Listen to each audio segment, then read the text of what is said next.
Okay. Okay, I think it's recording. So,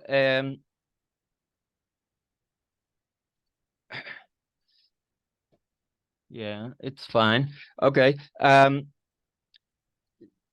So, Okay. okay. So, um, thanks a lot for having this meeting.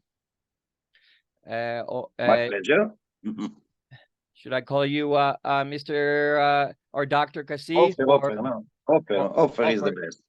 Okay, Yeah. good. Are you planning um well, I don't need to know too much details, but it's interesting to me that you are in South America. Right. That's good. Me too. But in a different part. Um, good. And Where are you at the moment? in Colombia, in Medellin, All Colombia. right. Okay. I thought you were in New York. I don't know why. I'm from New York, and next year I'm going to go back there. But right now, I lived most of my life in New York, but right now I'm here. But next year I'll Mhm. be going back. Um, but it's good to be here in South America. It's a good climate, uh, good food. It's nice here. That's for sure. Okay.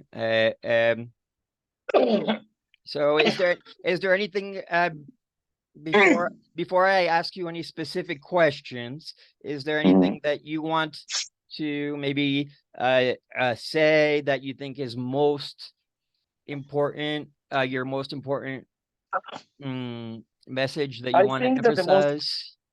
I think that the most important thing is to say that the reference to the terrible atrocities that have been going on in Israel Palestine in the last 5 weeks. Uh, those have been referred to by too many as a dichotomy. Many of those who uh,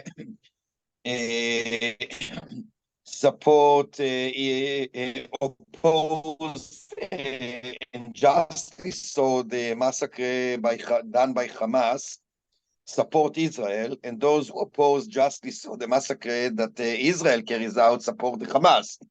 And they both are totally wrong, to say the least.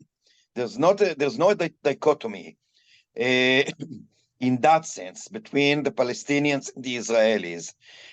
We must distinguish between those who may be referred to as, sorry, oh,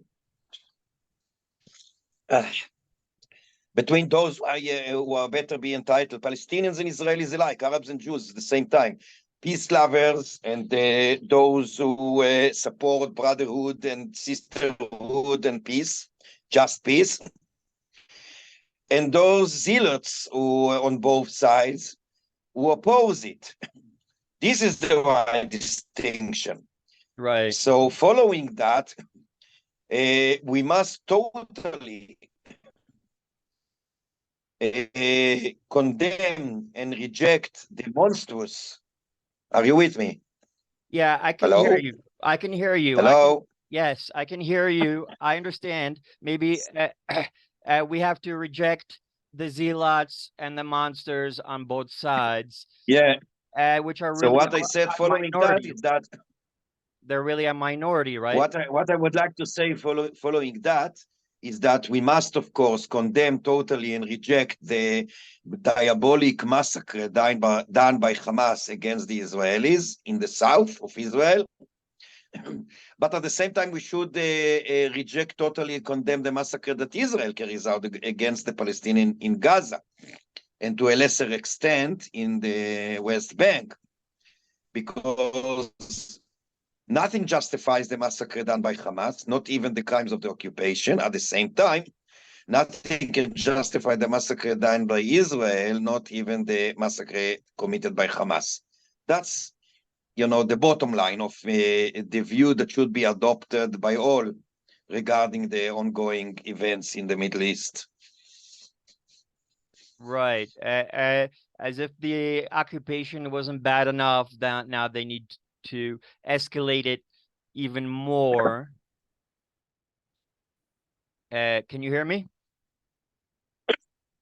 Again, I couldn't hear you. Can you repeat? Yes, as if the occupation Right wasn't now I can at the moment. as if the occupation wasn't bad enough. Now they need to start to massacre the people, and the Look, conditions. the ongoing the ongoing occupation since 1967 of the Palestinian territories is definitely the context of everything. Yeah. Because the occupation itself is illegal, according to the international, is definitely immoral and unjust. And in the last few years, even before this fanatic fascist government, the occupation turned to be worse, given the total free hand and carte blanche that settlers have, and the most fanatic ones. I mean, in the last few years, and especially under the current government, in the last 10 months or so, but it began before. Jewish settlers do whatever they like. They torch fields of Palestinians, they cut off trees, they set fire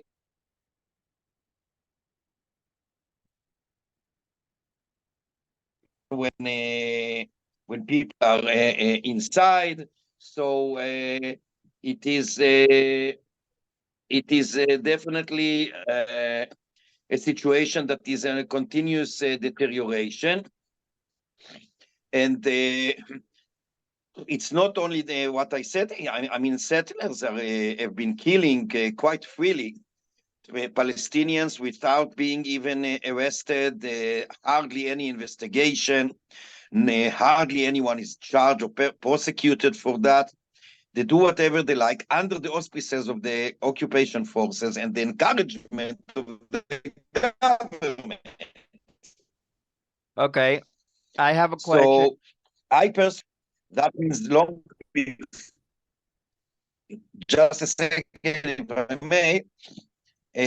I've been sending letters to Defense Minister Gallant, about 10 letters. The first one was in March, long before the massacre of Hamas.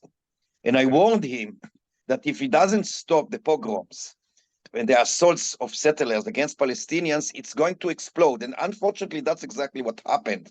So the context should be understood. Again, that doesn't justify one bit the massacre committed by Hamas, which is a war against a crime against humanity, and as I said before, a monstrous attack on innocent civilians. But in order to prevent the bloodshed of both sides, of course, a radical change should be adopted, and this is ending the occupation and establishment of Palestinian independent state. No other way. Um, okay.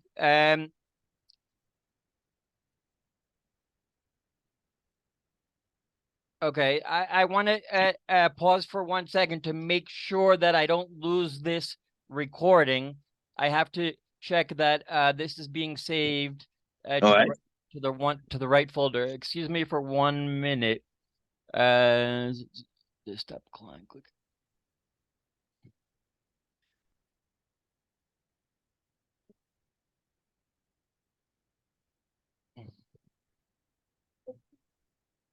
Okay. Oh, here.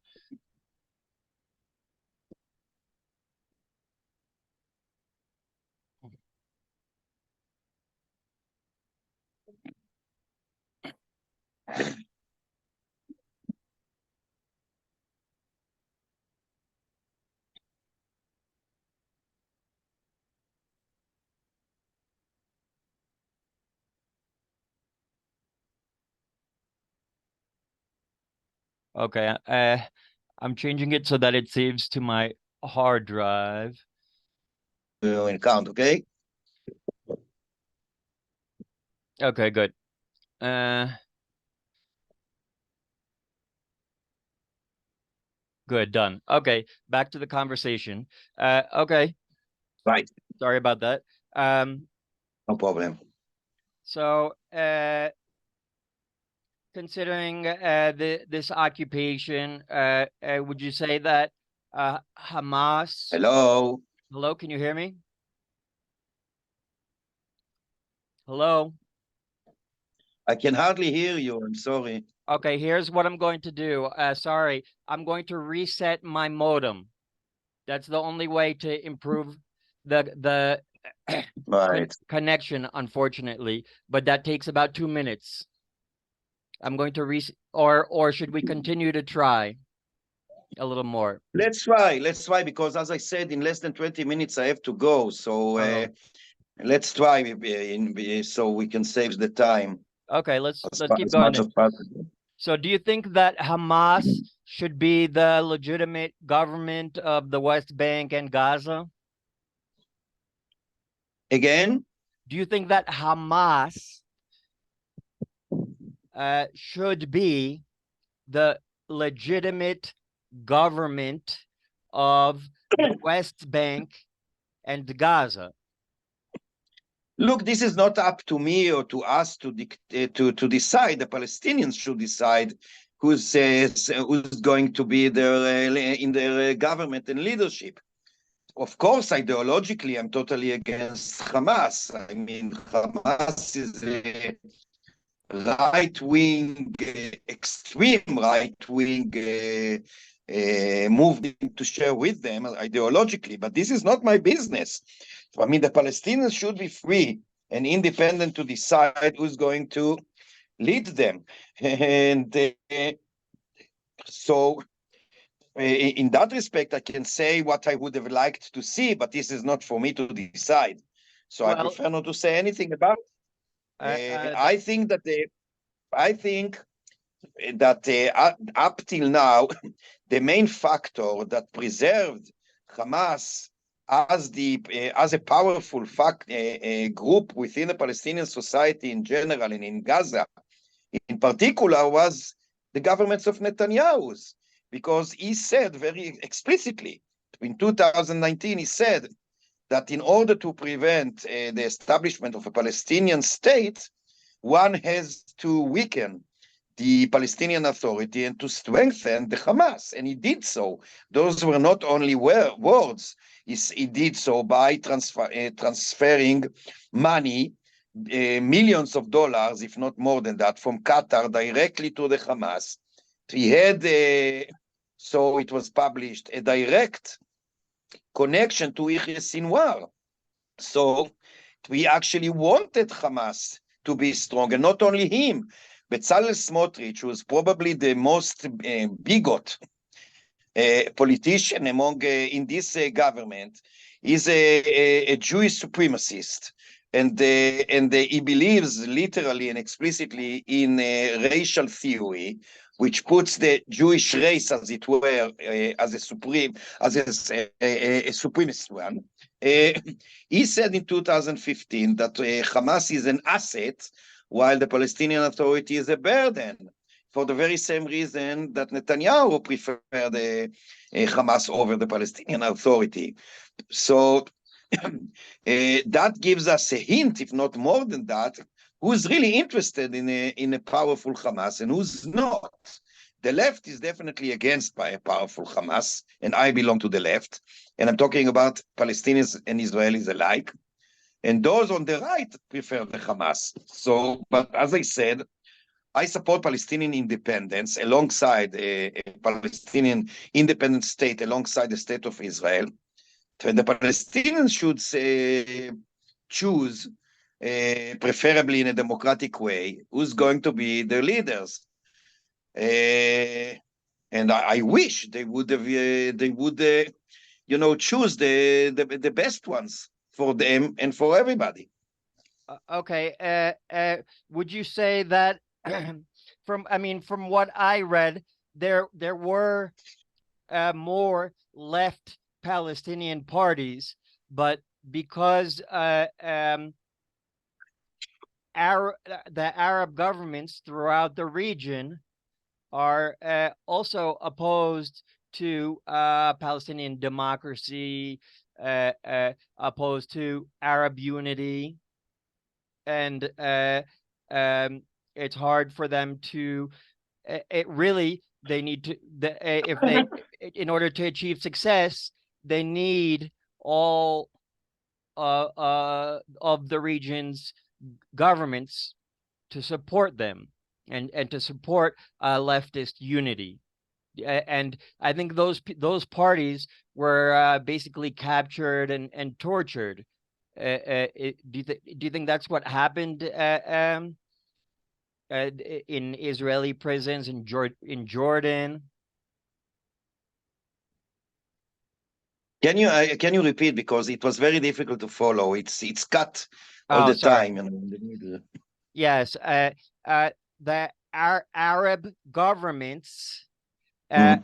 and and Israel seem to be uh, capturing left-wing Palestinian organizations and torturing them in prison.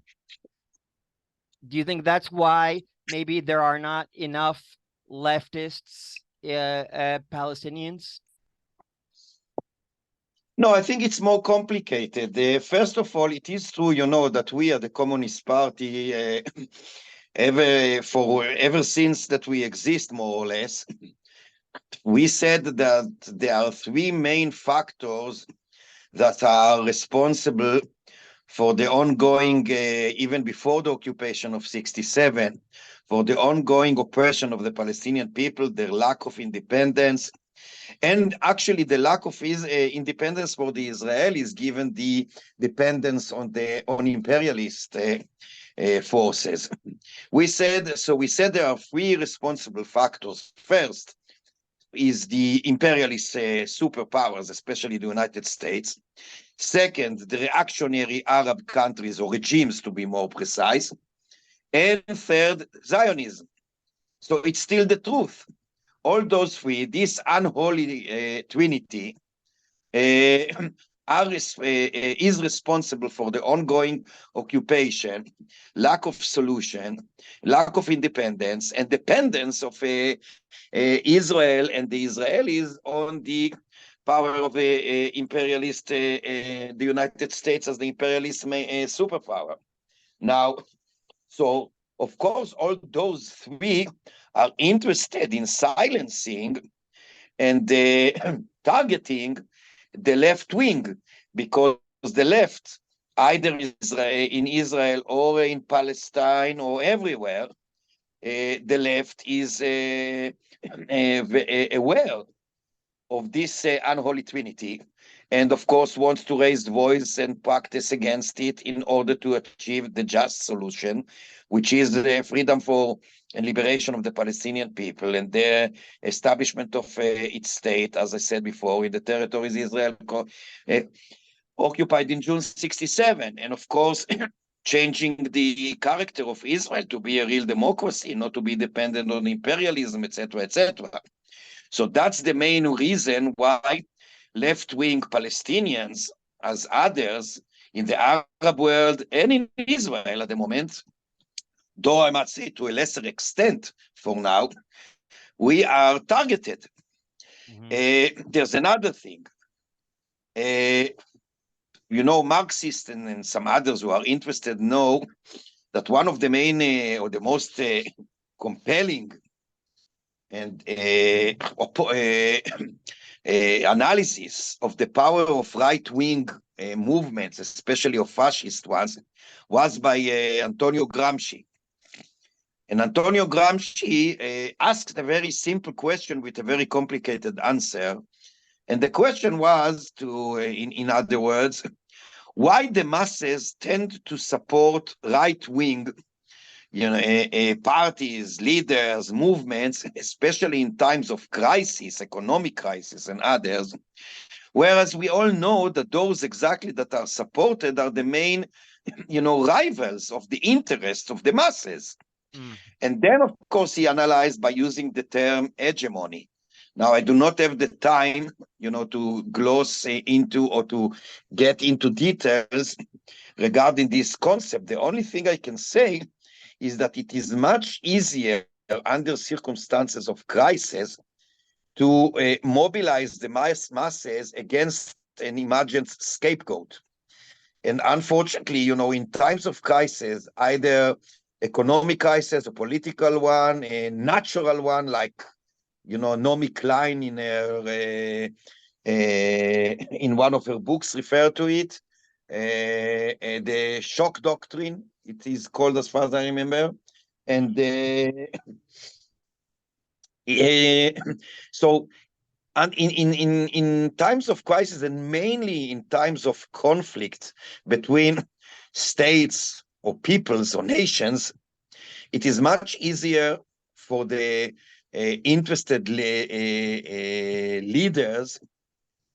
to appeal to the people's emotions rather to the people's rationality.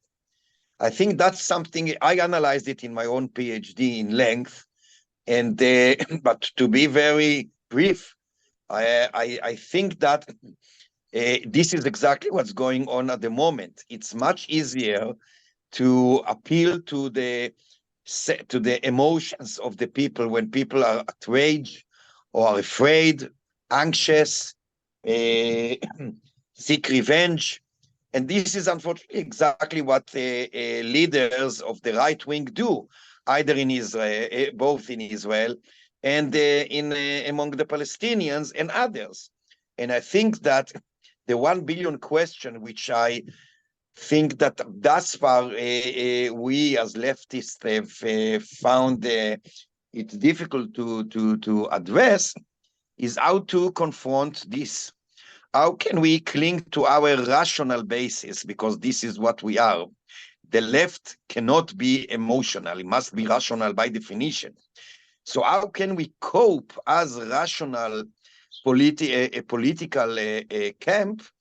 How can we confront successfully the emotional appeal of the right without falling or going astray after the very same emotions of the right?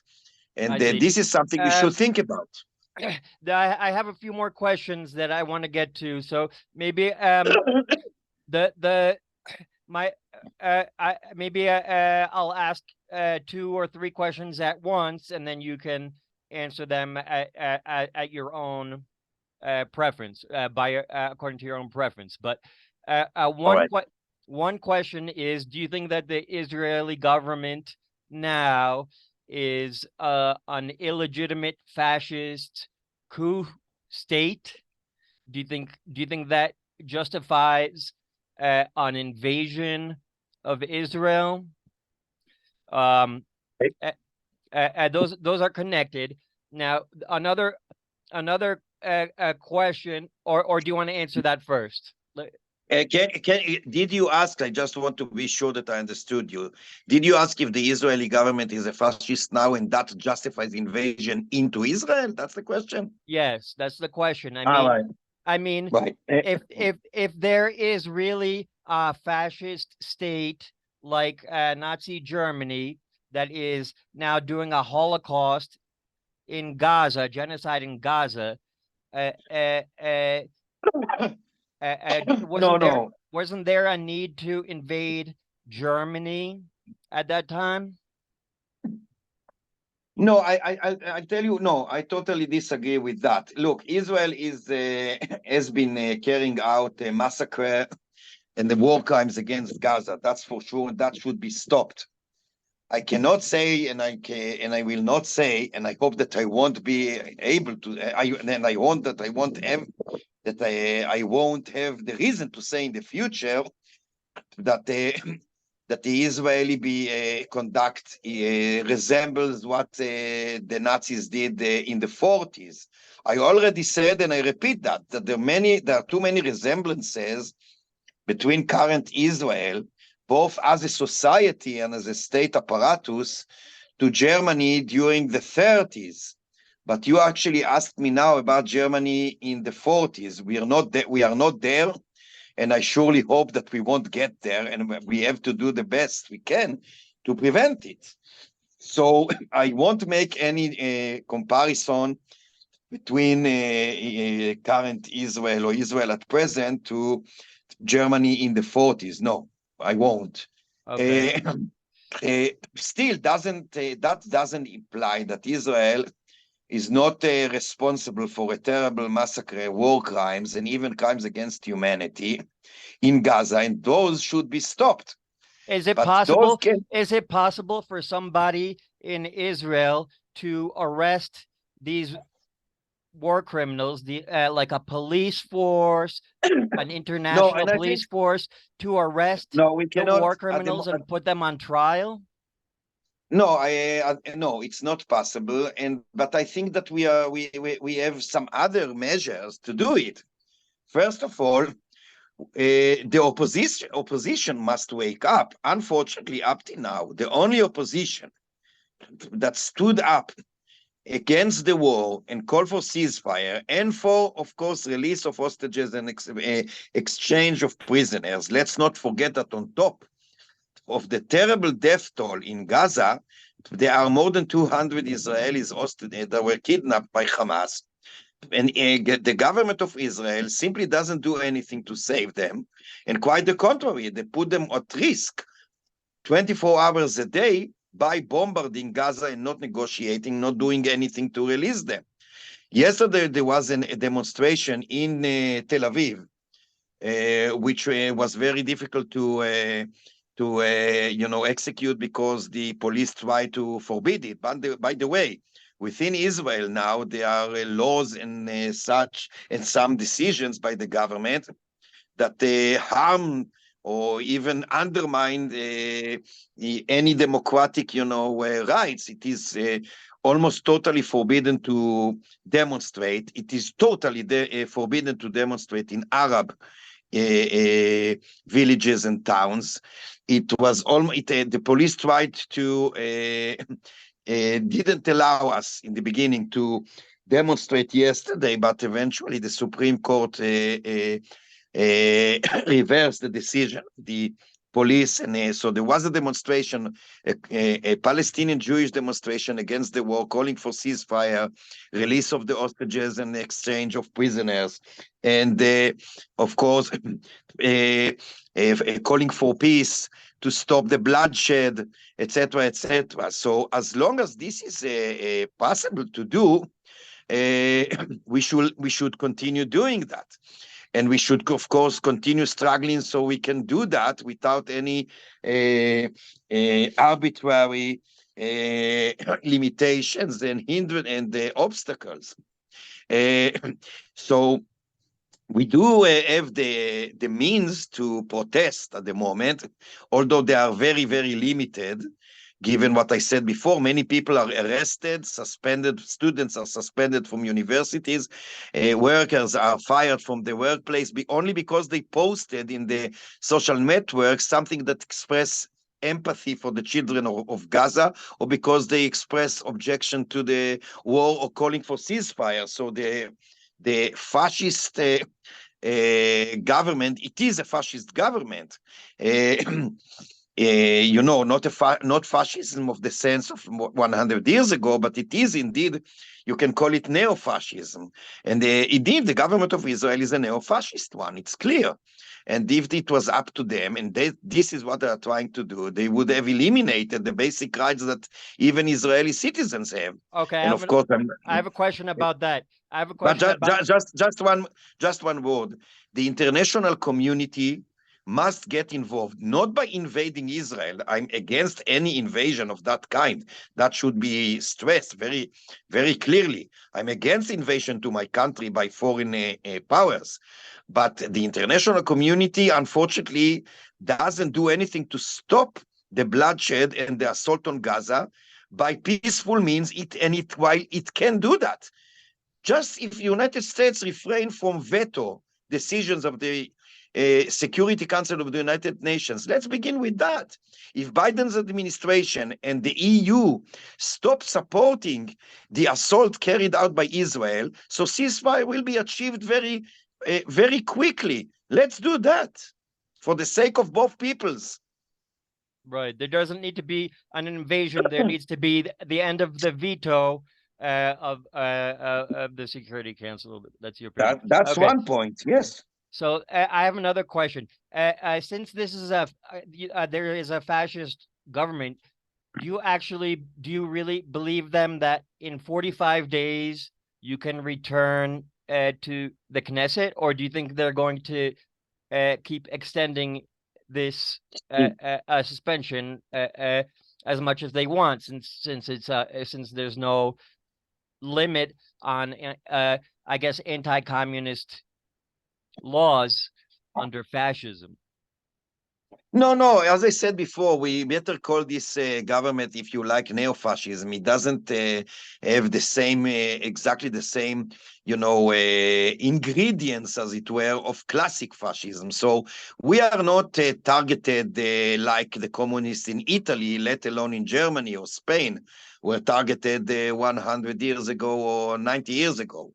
There are other ways. We are still legal, although I won't be surprised if they'll try to criminalize us shortly.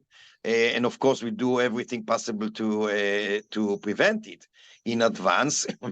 But they may try to do so. But at the moment, we act legally, as we have been doing since the establishment of the State of Israel. They cannot and will not extend my suspension because they cannot legally do so. They can, of course, charge me anew at the ethics committee and suspend me, resuspend me. They may do so, although I must say they already suspended a comrade of mine, Aida Tuma Sliman, a Palestinian communist member of the Knesset, was suspended too last week. Not last, yes, I think it was exactly 1 week ago. No, it was a few days ago, sorry, 3-4 days ago. Only like myself for talking against the war and again for ceasefire. So there are limitations that didn't exist before to that extent. So they may use that. But we will never surrender, because we know that justice is on our side. What we are trying to do, we are trying to struggle for the benefit of all. We are not anti-Israelis like they try to present us. We are anti-war. The government of Israel is anti-Israeli. The government of Israel has been doing everything possible to harm the Israelis and to sacrifice, especially the people of the of the south of Israel, on the altar of the illegal settlements. And when we struggle against the government, which is of course, needless to say, a basic right, not to say obligation in a democracy, given that there is no democracy without an opposition, but we are actually struggling against the government because we see the government as the main enemy of the Israelis. So we are, of course, fighting for justice, but justice is universal, is not discriminatory. Justice is for Palestinians and Israelis alike, for Arabs and Jews alike. We are struggling for the benefit of all, Israelis and Palestinians, Arabs, Jews, and others. That's our goal, and we will never surrender because that's the future of all of us. There's no future without ending the occupation, the bloodshed, and reaching sustainable and just peace. It is either both peoples are going to win by peace or are going to lose by war. It's a either win-win situation or lose-lose situation. It's not a zero-sum game. Okay, I have two more questions. In one of your interviews, which I just saw recently, you said that you're not popular in Israel. But how can you say that you're not popular in Israel if you were elected despite all of these anti-democratic measures? Look, two things. First of all, to say that I'm not popular, that I'm unpopular is an understatement, But I'm talking about, the society in general. Of course, in some sections of society, I am like all my comrades.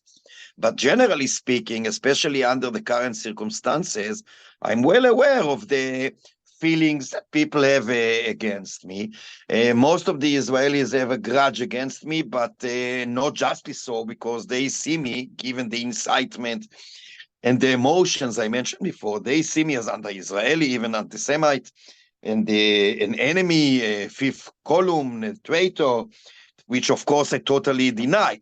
As I just said, my friends, my comrades, and I, we are struggling for the benefit of all of the people of the land, of the country, either both Jewish and Palestinians and others, of course.